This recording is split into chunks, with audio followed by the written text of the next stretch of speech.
父さん。本当に、どうしてひなみ沢大災害に巻き込まれて死んじゃったんだろう。ひなみ沢に行った理由はわかるけど。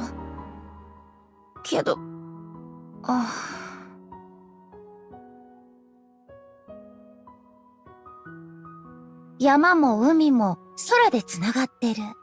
当たり前の話だけど、孤立してる場所なんてこの星のどこにもないんだよね。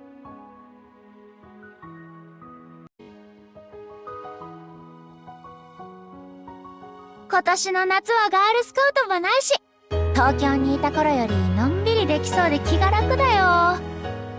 サメもここにいたらいいんだけど、この世界に来てたら元気にサメ追っかけてるのかな。